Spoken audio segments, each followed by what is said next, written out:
On Sunday the 2nd of August, we'll be taking on Lupine Racing's newest public transport race, the Slovenian Arrow. We know where we'll start, we know where we'll finish, but everything in between is still a mystery. Today we'll be looking at where the organisers might send us and how that could completely change the race. I'm Catherine. And I'm Mark. And you are watching Mark, Catherine, Go! Last year we competed in the Baltic Brutal Challenge from London to Tallinn, Estonia.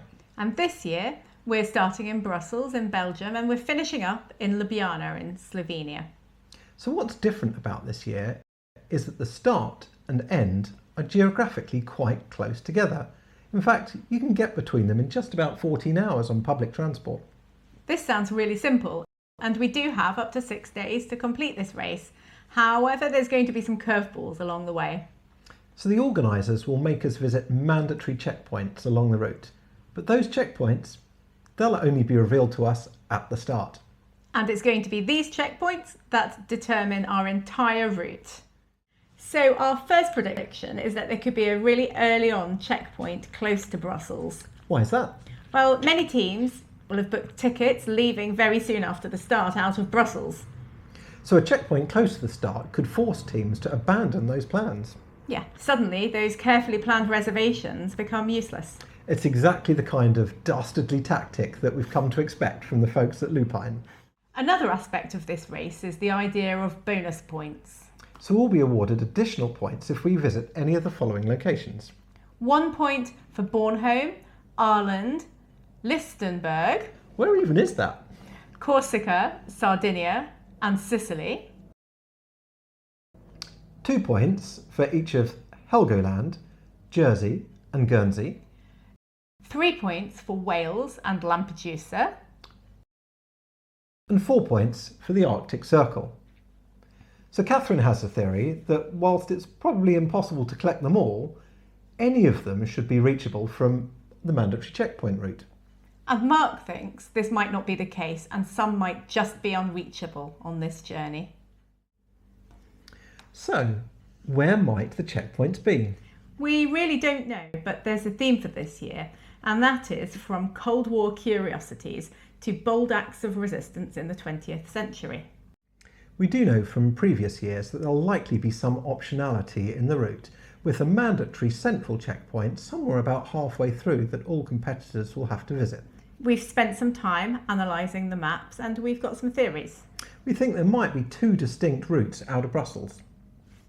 Our first theory is what we're calling the French Resistance route. If the organisers send us into France, there are several towns that could make for excellent checkpoints. These could be Bergerac, Troyes or Bourges, all with strong resistance links to the Second World War. Or maybe Colmar, famous for the Colmar pocket. Perhaps it might be Carcassonne. Any of these would pull teams away from the route through Europe, but they also open up opportunities. Continue west and you might reach Listenbourg. Aha, there it is.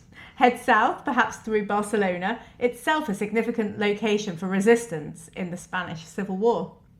Suddenly the Mediterranean islands become realistic targets. Corsica, Sardinia, Sicily, all valuable bonus points, but only if the trains and ferries line up perfectly. The other possibility would be to head east. We're calling this the Cold War route. If the checkpoints are in Germany, we think the organisers could choose locations like Stade, Bremen, Wittenberg, Meissen or Dresden. These locations naturally funnel teams towards Eastern Europe and open up Scandinavia. And that raises one exciting possibility.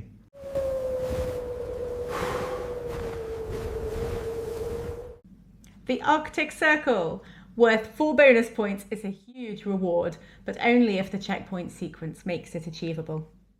Wait a minute, what about that midpoint we mentioned? Where do you think that might be? If the 2 routes are to converge, maybe Munich or Salzburg? So those are our theories. Where do you think we might have overlooked? Put your thoughts in the comments below. Soon we'll discover whether our theories were completely wrong. Or whether we've managed to second guess the organisers' thinking. Make sure you're subscribed because we'll be filming the entire adventure from the start line in Brussels. All the way to the finish in Ljubljana. And trust us, Whatever happens, it's going to be one incredible journey.